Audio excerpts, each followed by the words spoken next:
अगर अरसलान को जिंदा देखना है तो उस बच्ची का उसके पास होना बहुत जरूरी है। क्या हुआ, आए क्यों नहीं अब तक?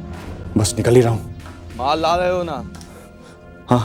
देखिए भाई साहब, प्लीज मुझ पे रहम खाइए। ऐसा नहीं हो सकता कि आप कुछ भी नहीं जानते हैं। क्या आप चाहती हैं कि मेरा भी खून? बहुत कोशिश की मैंने सोहेब, लेकिन ये मुझसे अलग होकर रह ही नहीं पाती है। तुम इसकी तरफ से बेफिक्र रहो, ये हमें डिस्टर्ब नहीं करेगी। देखो सारा, तुम्हें ये करना ही होगा किसी भी हालत में, किसी भी कीमत पर, वरना हमारी आने वाली जिंदगी कभी हसीन नहीं बन पाएगी। जिंदगी से भरपूर मेरा अरसलान कैसा बेरौनक और बेनूर सा हुआ पड़ा है। आप अब तो हमारी सारी उम्मीद उस बच्ची की आमद पर टिकी है। पता नहीं सादिया का फैसला क्या होगा।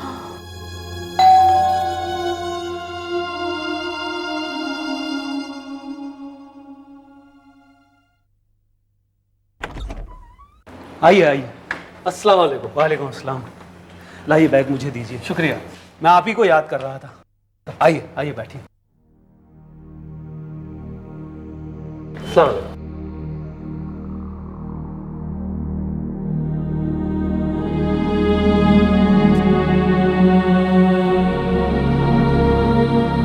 बहुत बड़ा एहसान किया आपने हमारी बात रखकर। अब मेरा अरसलान जरूर ठीक हो जाएगा। ये क्या कह रही हैं आप? नासिया हमारे बीच जिस प्यार, मोहब्बत और रिश्ते की डोर को बांध के गई है, क्या वो कभी टूट सकती है? अरसलान हमारा दामाद नहीं, बेटा है, और हम उसके लिए कुछ भी कर सकते हैं। हम लोग अरसलान से मिलना चाहते हैं। कैसा है वो? वैसे ही खामोश, गुमसुम। अब तो उसने रिएक्ट करना ही बंद कर दिया है।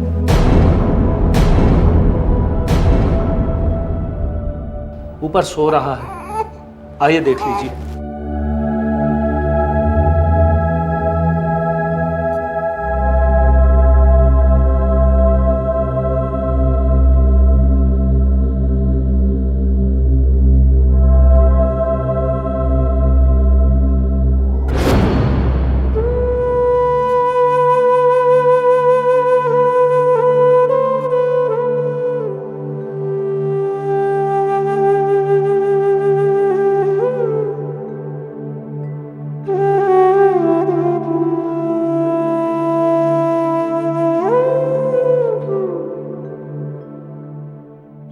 सारा दिन अरसलान इसी तरह पड़ा रहता है, घर में इसके होने का एहसास तक नहीं होता।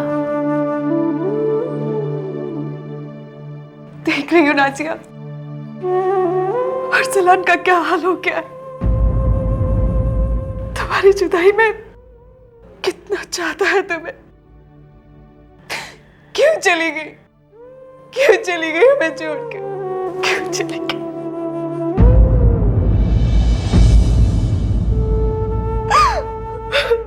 नहीं मम्मा, हमें यहाँ नहीं रोना चाहिए।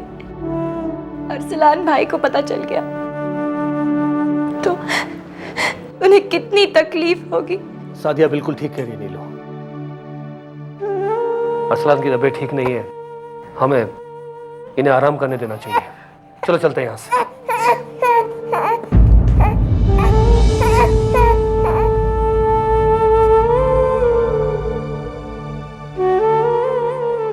मम्मी, डैडी,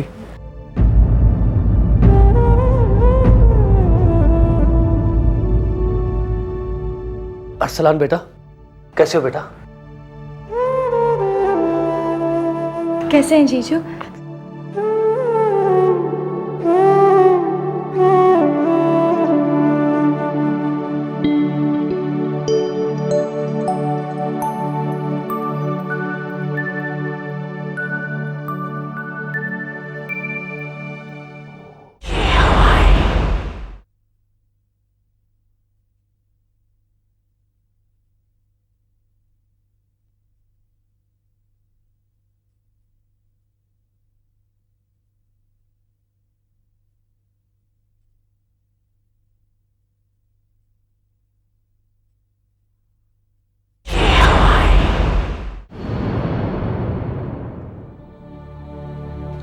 क्या जरूरत थी सादिया को वहां जाने की?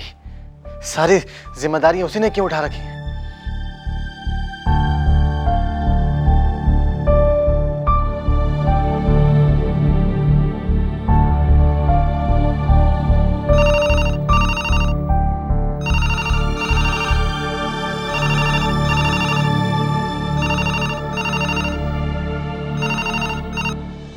हेलो। हेलो सादिया, जोहेब बोल रहा हूँ। जोहेब, कहाँ से बोल रहे हो? यही अपने घर से। और कहाँ से? घर से? तुम गए नहीं? नहीं, वो लास्ट मोमेंट पे एक बहुत अर्जेंट काम आ गया था, इसलिए मैं नहीं जा पाया। मैंने अपना प्रोग्राम पोस्टपोन कर दिया। और मैंने समझा तुम चले गए। नहीं सादिया, कभी कभी इंसान की सोच उसे धोखा दे देती है। वो समझता है कि वो हालात को चालाकी से अपने कब्जे में कर लेगा, मगर ऐसा होता नहीं। ये तुम क्या कह रहे हो? मेरी कुछ समझ में नहीं आ रहा। तुम ये सब छोड़ो, तुम ये बताओ कि तुम्हें वहां कैसा लग रहा है? अच्छा लग रहा होगा ना? अपना घर छोड़कर किसी और के घर में कैसे अच्छा लग सकता है जोहेब? सच कह रही हो? ये तुम आज कैसी बातें कर रहे हो? ओह आई एम सॉरी, मैं तो भूल गया था। तुम तो वहाँ जिम्मेदारी निभा रही हो ना, वरना लोग तो जिम्मेदारी की आड़ में पता नहीं क्या क्या कर लेते हैं। कि तुम्हें आज क्या हो गया है जोहेब? मेरी कुछ समझ में नहीं आ रहा। जीजू, जोहेब 1 मिनट होल्ड करना। जीजू, क्या हुआ जीजू? कहाँ जाना है आपको? मेरे कंधे का सहारा लीजिए। चलिए कमरे में जीजू।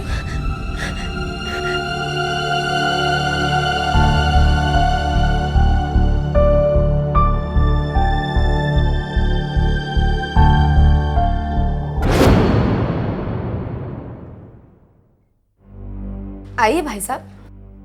मैडम, मैं कभी पुलिस के लफड़े में नहीं पड़ा, मुझे बहुत डर लग रहा है। देखिए, डरने वाली कोई बात नहीं है। प्लीज, आपने जो कुछ भी मुझसे कहा है, जो कुछ भी आपने देखा है, बस वही जाकर अंदर इंस्पेक्टर साहब से भी कहना है, बस। मैडम, आप पर यकीन करके तो मैं यहाँ तक आ गया, मगर मैं अंदर नहीं जाऊंगा। हाँ, जिसको जो कुछ पूछना यहाँ बाहर आकर पूछ ले। भाई साहब, ऐसे नहीं हो। आप प्लीज अंदर चलिए, डरने वाली कोई बात नहीं है, मैं हूं ना। मैडम, आपसे कहा ना मैंने, मुझे बड़ी घबराहट हो रही है। अच्छा ठीक है, आप यहीं रुकिए, मैं पहले इंस्पेक्टर साहब से बात करके आती हूँ। पैसे की लालच में ये क्या करना चाह रहा हूं मैं? अगर दौलत ही कमानी है तो इससे ज्यादा कमा सकते हो तुम। इंस्पेक्टर साहब। आप कैसे आना हुआ? इंस्पेक्टर साहब, मैं अपने साथ एक ऐसे शख्स को लाई हूँ जो उस औरत के खून के मामले से जुड़े हुए हैं। उनके रिश्ते के भाई हैं वो। इनके बयान से उस औरत के खून का केस सुलझ सकता है। I mean, आपको तहकीकात करने में आसानी होगी। कहाँ है वो? बुलाइए उसे। वो बाहर खड़े हैं, पुलिस स्टेशन के अंदर आने से घबरा रहे हैं। 1 मिनट। हवलदार। Yes sir. बाहर जो आदमी खड़ा है उसे अंदर बुलाओ।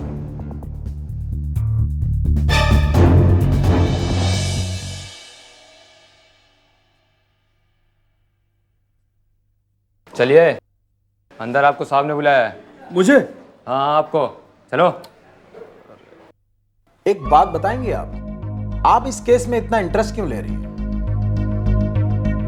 क्योंकि कहीं ना कहीं आप हम पे शक कर रहे हैं इंस्पेक्टर साहब। अंदर आओ।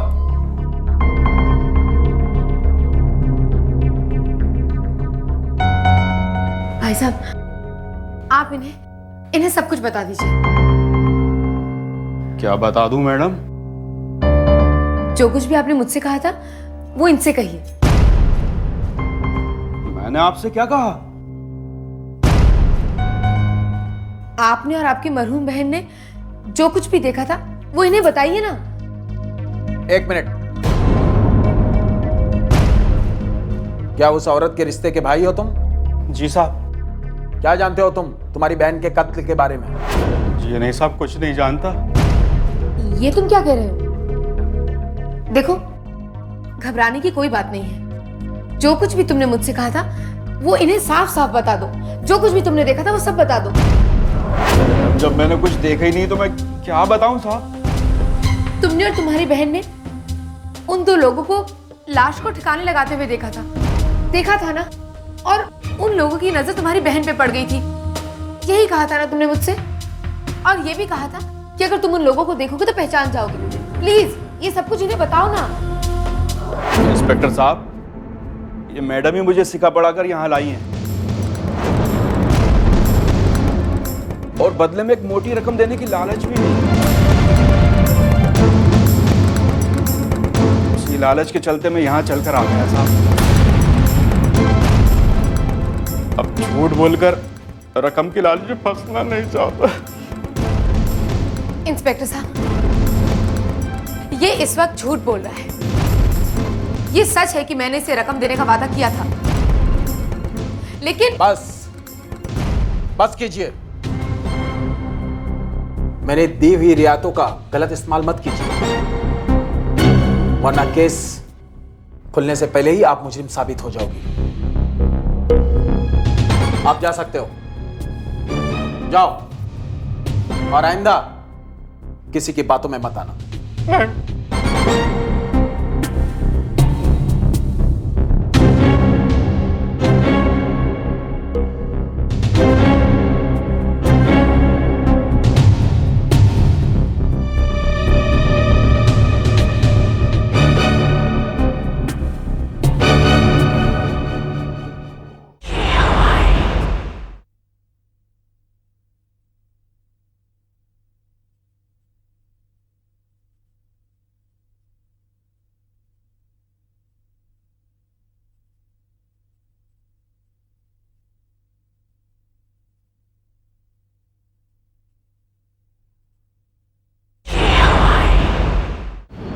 क्यों रह रही हो तुम वहां पर? और तुम तैयार कैसे हो गए वहां रहने के लिए? मेरी समझ में तो ये नहीं आ रहा है कि अंकल और आंटी कैसे राजी हो गए तुम्हें वहां छोड़ने के लिए। जोहेब, तुम अच्छी तरह जानते हो मैं वहां किस मजबूरी में गई हूँ। मजबूरी? अच्छा लफ्ज बनाया ना। और पता नहीं क्या क्या हो जाता है इसकी आड़ में। मेरी समझ में ही नहीं आ रहा है कि तुम लोग के बीच ये खिचड़ी क्या बन रही है। तुम्हारे कहने का मतलब क्या है जोहेब? कुछ कहना नहीं चाह रहा हूँ। मैं तो ये समझाने की कोशिश कर रहा हूँ कि एक मोहब्बत करने वाला ये कैसे बर्दाश्त कर सकता है कि उसकी चाहत दिन रात गैरों के बीच रहे। वो मेरी अप्पी का घर है और अरसलान मेरे जीजू है। वो तुम्हारी अप्पी का घर था और रिश्ते बदलने में देर नहीं लगती है। मुझे नहीं पता था कि तुम्हारी सोच इतनी घटिया है। बहुत अफसोस हुआ कि मैं उस नन्ही सी जान को छोड़कर तुमसे मिलने आई। तुम्हारे कहने पर ना आती तो अच्छा होता।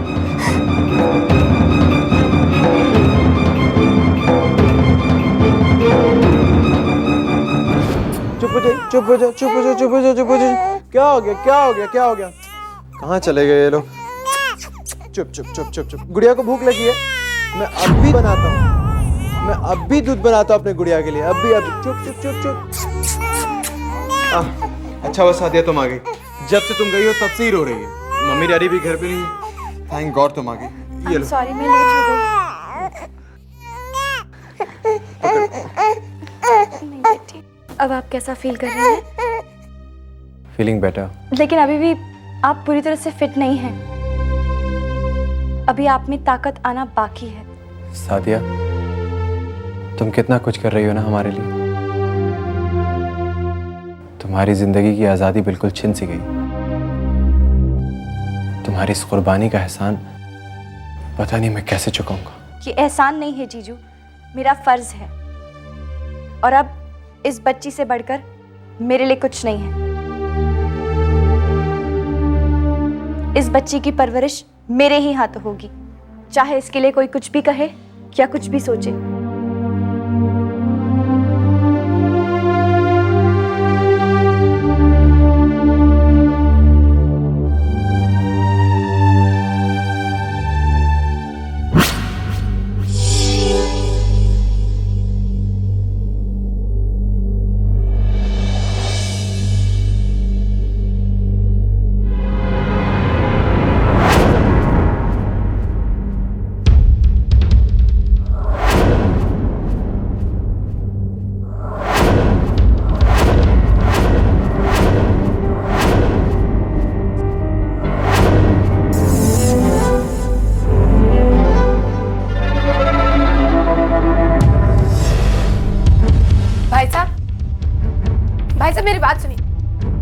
मेरी बात तो सुनिए आप। मैडम क्या है, क्यों मेरे पीछे पड़ी हुई आप? एक तो आपके डर से रात भर घर पे नहीं आया और आप की सुबह से यहाँ मौजूद है। देखिए, मेरे लिए ये जानना बहुत जरूरी है कि सब कुछ तय होने के बाद आपने पुलिस स्टेशन में झूठ क्यों कहा? दिमाग खराब हो गया था मेरा, जो अपनी जान जोखिम में डालने चला था ये पैसों की लालच में। अरे मैडम, जब जान ही नहीं रहेगी तो पैसे का क्या होगा? और वैसे भी पुलिस वाले कभी किसी के नहीं होते, और आपका काम हो जाने के बाद भी आपको मुझसे कोई मतलब नहीं रहता। और मैं नहीं चाहता कि मेरी बहन की तरह मेरा भी कोई कत्ल कर दे। अरे मैडम, मैं जीना चाहता हूँ, प्लीज मुझे माफ कर। आप समझने की कोशिश क्यों नहीं कर रहे हैं? अरे आप समझ लीजिए कि मुझे आपसे कोई काम नहीं रहा। देखिए, आपने मुझे परेशान किया ना, तो मैं अपना ये घर छोड़कर कहीं चला जाऊंगा। प्लीज, मैं आपके हाथ जोड़ता हूँ, मुझे माफ कीजिए।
कुछ भी साफ दिखाई नहीं देता।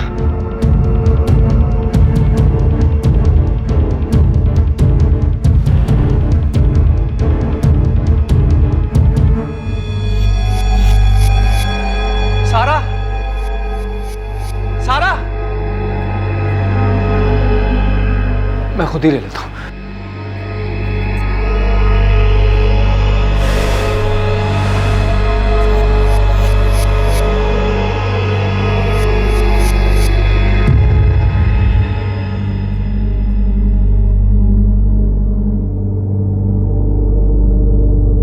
सारा,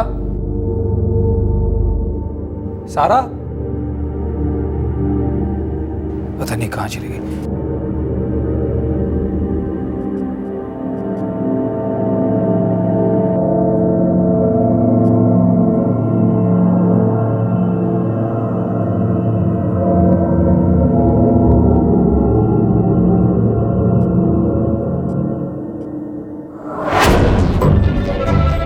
बेसमेंट में इतनी रोशनी कैसे?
रेशम,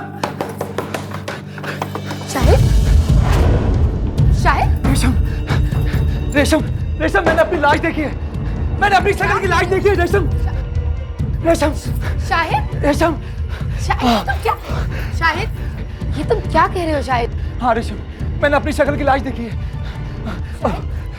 शाहिद, शाहिद,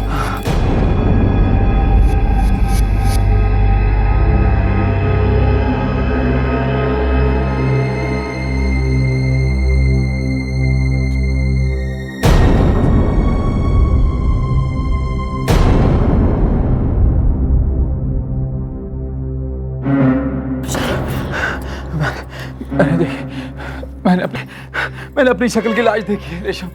ये तुम क्या कह रहे हो शाहिद? शाहिद ऐसा कुछ भी नहीं है, प्लीज तुम ये सब बातें मत सोचो। शायद कुछ नहीं हुआ है, ऐसा कुछ भी नहीं है। तुम्हें आराम करना है ना, प्लीज आओ।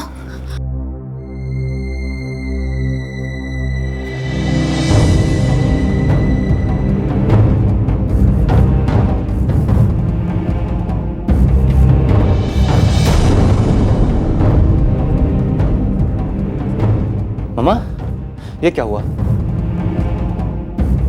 ये कह रहे हैं कि इन्होंने अपनी शक्ल की लाश देखी है। लाश?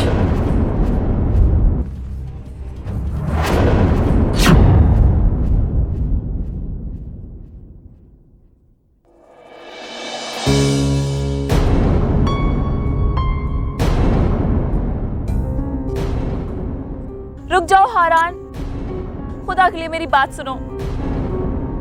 हाथ छोड़ो मेरा। पहले वादा करो, मेरी बात बगैर सुने तुम नहीं जाओगे। इस वक्त किसी की हालत बहुत खराब है और मैं उसके लिए दवा लेके जा रहा हूं, और तकरीबन भूल चुका हूं मैं तुम्हें। तुम्हारी बातों का कोई असर नहीं होगा मुझ पे। कुछ नहीं सुनना चाहता मैं। हारान, जितना बुरा तुम मुझे समझते हो, मैं उतनी बुरी नहीं हूं। मैं गुमराह होके तुम सबसे बदला लेने जरूर आई थी, लेकिन हारान, अगर तुम मेरी जगह होते तो तुम भी यही करते जो मैंने किया है। हारान, क्या तुम मुझे माफ नहीं कर सकते? इतना रहमदिल सिर्फ ऊपर वाला होता है सनोबर, जो किसी के भी बड़े से बड़े गुनाह और गलती को माफ कर दे। मैं तुम्हें कभी माफ नहीं कर सकता, कभी नहीं। हारान, मैं तुम्हें ये सब बताने नहीं आई थी। हारान, मैं तो तुम्हें आगाह करने आई थी। तुम्हारा कोई जान का दुश्मन है, कोई तुम्हारे ऊपर जानलेवा हमला कर रहा था, जो मेरी वजह से टल गया। हारान, होशियार। अच्छा तरीका है, अच्छा तरीका है प्यार और मोहब्बत जताने का।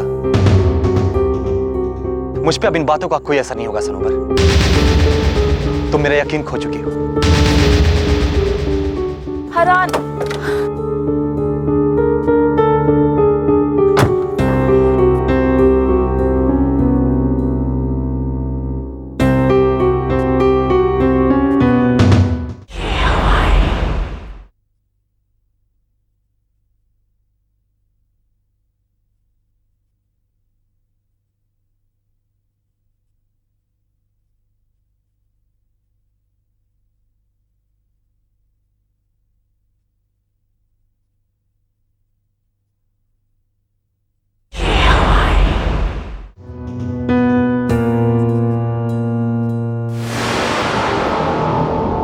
समझ में नहीं आ रहा कौन हारान का दुश्मन हो सकता है।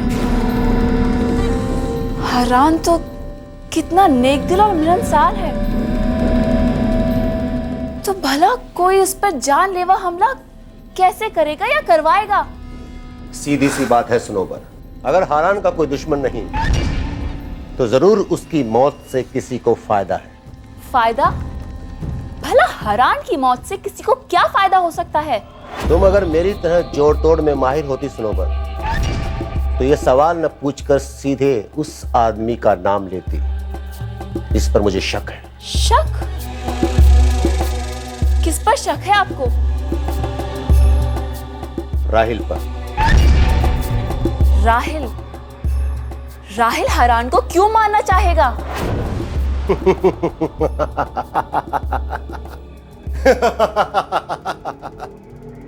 उफ, बेहद नासमझ हो सनोबर। सुनो, मेरे हिसाब के मुताबिक राहिल जोया को चाहता है और वो उससे शादी करना चाहता है, लेकिन हारान के रहते ये शादी मुमकिन नहीं हो सकती। ये बात राहिल अच्छी तरह समझ चुका है, इसलिए उसने हारान को अपने रास्ते से हटाने का यह मंसूबा बनाया होगा। और मैं ये समझ रही थी कि मेरी दहकाई आग में राहिल जोया को अपना शिकार बनाएगा। हारान की बेपनाह ताकत ने तुम्हारा ध्यान इस तरफ नहीं खींचा कि राहिल जोया को छोड़ हारान को खत्म करने में अपने लिए आसानी ढूंढेगा। तुम्हारा फेंका पासा उल्टा पड़ गया सनोबर। अब तुम समझ गई होगी सनोबर कि बेपनाह सलाहियतमंद और ताकतवर शख्स को भी धोखे से मारा जा सकता है। और फिर यह इंसानी फितरत भी है सनोबर कि उससे कहा कुछ जाता है और वो करता कुछ और है। राहिल ने भी वही किया। मैं पता करूंगी कि ये बात कहां तक सच है।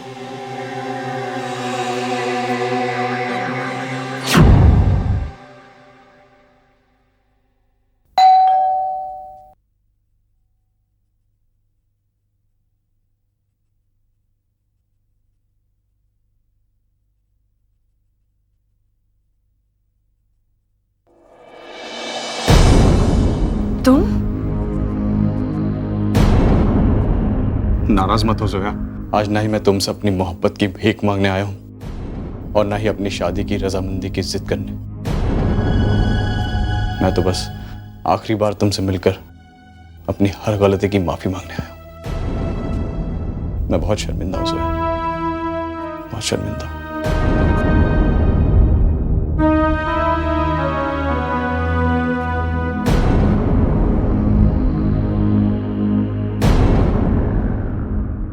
अंदर आ जा रहा है।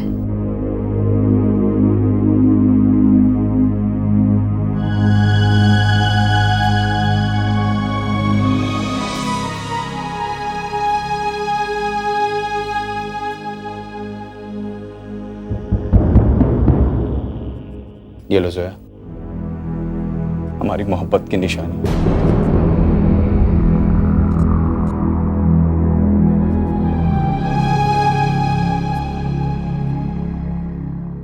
अब जब तुम्हारे दिल में मेरे लिए कोई जगह नहीं है तो इसे अपने पास रखने का मुझे कोई हक नहीं है। जोया, मैंने कदम कदम पर तुम्हारे साथ गलत किया है और हाल ही में जो गलतियां हुई हैं वो मेरे मोहब्बत की शिद्दत के कारण। लेकिन जोया, मुझे पता चल गया है कि जोर जबरदस्ती से ना तो मोहब्बत हासिल की जा सकती है और ना ही रिश्ते बनाए जा सकते हैं। आज के बाद जोया, तुम मेरा मनहूस चेहरा कभी नहीं देखोगी। मुझे माफ कर दो जोया, मुझे माफ कर दो। राहिल,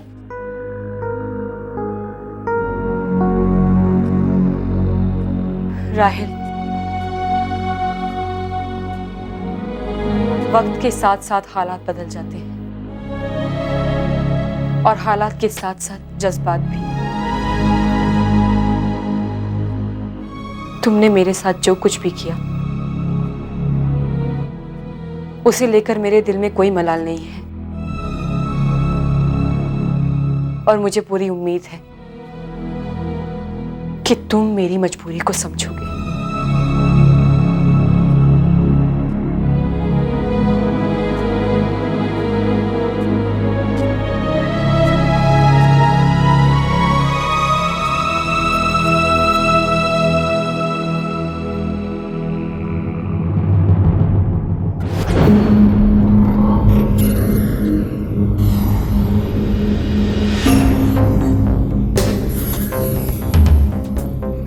हारान, तुम्हारे मरने से पहले यह ड्रामा जरूरी था।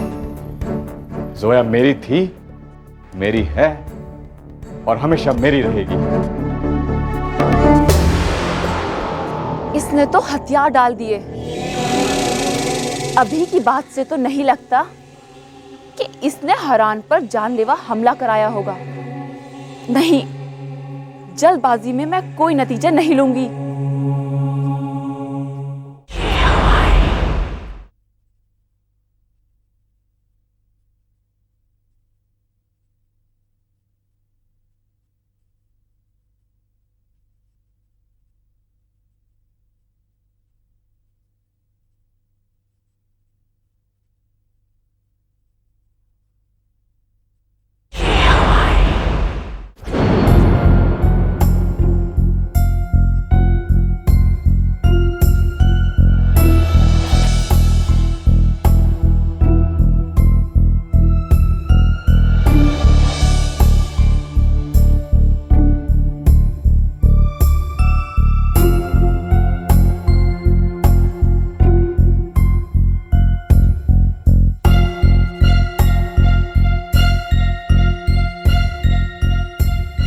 नाजिया,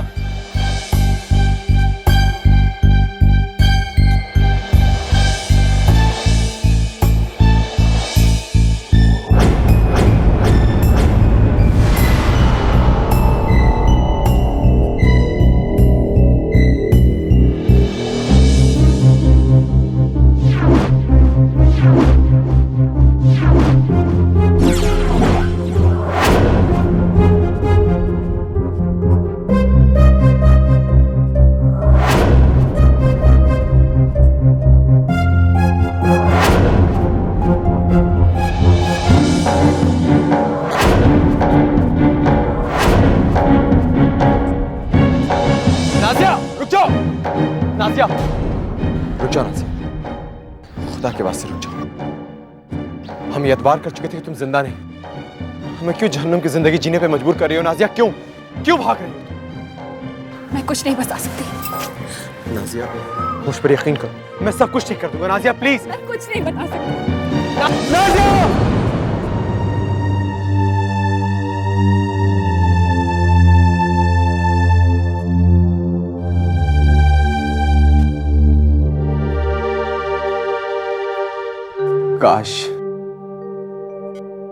काश ये ख्वाब नहीं होता, हकीकत होती। नाजिया, मैं जानता हूं तुम ही मेरे बिना नहीं रह पा रही। अभी तो मेरे ख्वाब में मुझसे मुलाकात करने चली आती।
नाजिया तुम नहीं मेरे साथ, लेकिन कम से कम तुम्हारा हिस्सा तो मेरे साथ है। इसी के साथ मुझे अपनी जिंदगी गुजारनी, गुजर जाएगी, लेकिन बहुत तन्हा, बहुत अकेला, बहुत मायूस। तुम्हारे बिना जिंदगी में कुछ भी नहीं है नाज़िया।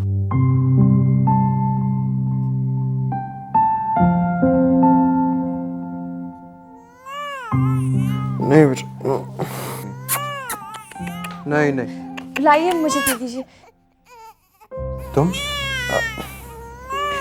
ये मान ही नहीं रही। चुप हो जा मेरी गुड़िया रानी, चुप हो जा। वो तुम्हारे रूम का दरवाजा खुला देखा तो गुड़िया काफी रो रही थी, मुझसे रहा नहीं गया तो मैं इसे यहाँ ले आया। आप इससे अपना दिल बहला लीजिए, मैं यहीं रुकती हूँ।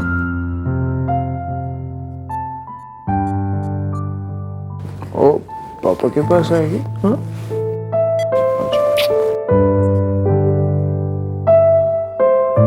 क्या देख रही है मेरी गुड़िया रानी? पापा को देख रही है। देखो ये भी कितनी बदमाश है ना, तुम्हारी आवाज पहचानती है। अभी कितना जोर जोर से रो रही थी और अब बिल्कुल चुप हो गई। अब ये नहीं रोएगी। अब क्यों रोएगी? इसके पापा भी हैं और खाला भी है।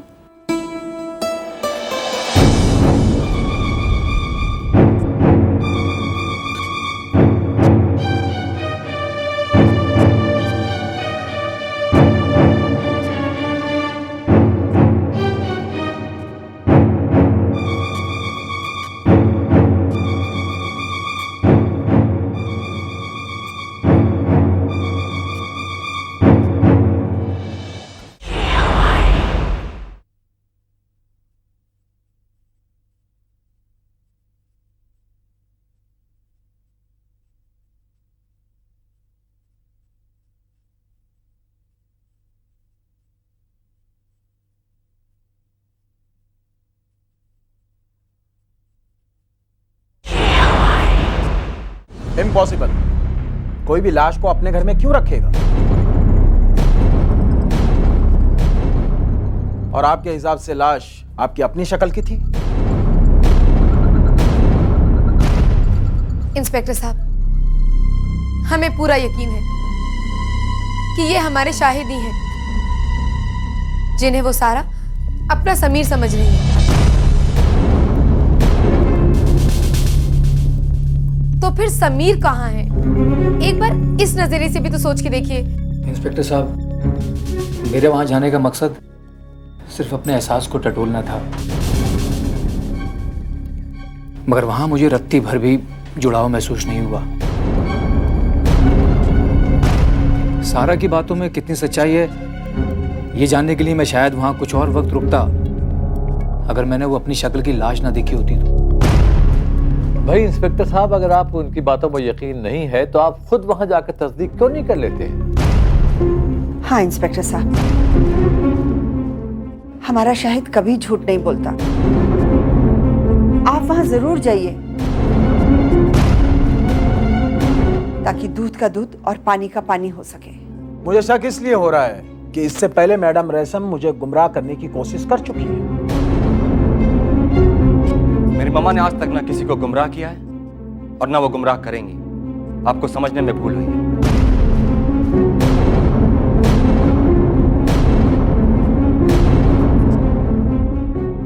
तो ठीक है, हाथ कंगन को आरसी किया, पढ़े लिखे को फारसी किया। चल के देख लेते हैं, मगर मेरे साथ सिर्फ आप और आप चलेंगे मेरे साथ।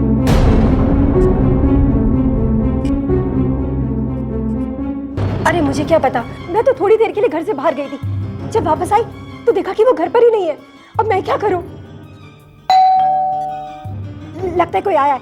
मैं तुम्हें बाद में फोन करती हूँ राहुल। ओके?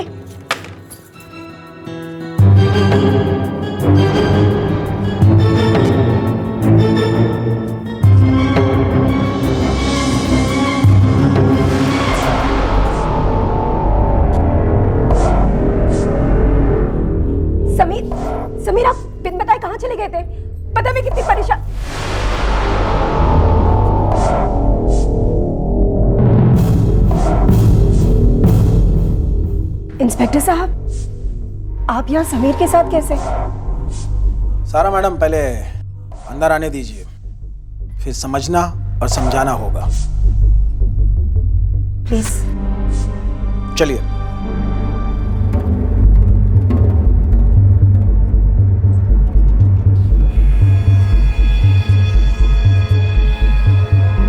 सारा मैडम, आप बताएंगे कि आपके इस घर में कौन कौन रहता है? जी पहले तो मैं यहाँ अकेली रहती थी, अब समीर और मैं यहाँ रहते हैं।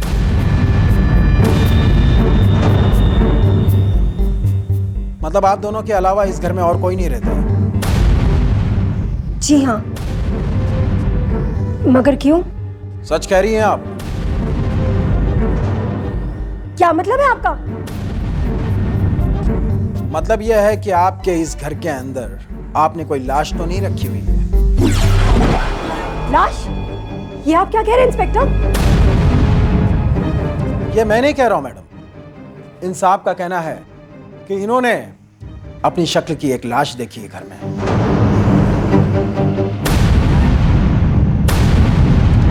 समीर, ये क्या कह रहे हैं आप? कल रात सपने में भी आप इसी तरह की कोई बातें बड़बड़ा रहे थे। आप बहुत परेशान हैं। इंस्पेक्टर साहब, ये जरूर इनका वहम होगा। कोई मुझे वहम नहीं हुआ है, मैंने हकीकत में अपनी शक्ल की हुबहू यहाँ लाश देखी है। इंस्पेक्टर साहब, आप ही सोच, क्या ये मुमकिन है? क्यों मुमकिन नहीं है? इंस्पेक्टर साहब, हमें उस जगह चलना चाहिए जहां शाहिद ने वो लाश देखी। सब कुछ अपने आप साफ हो जाएगा। कहाँ देखी थी आपने लाश? मैंने वहां देखी है। आइए देखते हैं। रुकिए इंस्पेक्टर साहब, वहां कुछ नहीं है, वहां सिर्फ कबाड़ है। अगर कुछ नहीं है तो देख लेते हैं, इन साहब को भी तसल्ली हो जाएगी और मुझे भी। आइए।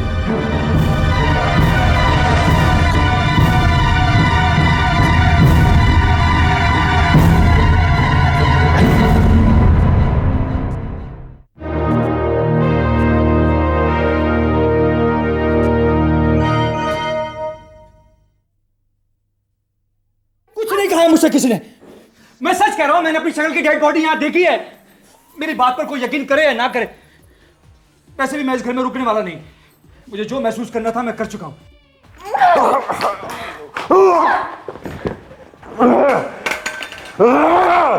जब हम उस लाश को ठिकाने लगा रहे थे तो वहां एक चश्मदीद गवाह मौजूद था, वो औरत जिसने हमें उस लाश के साथ देख लिया था। इसीलिए हमने उस लाश को वहां से गायब कर दिया ताकि वो औरत किसी को इन्फॉर्म ना कर सके।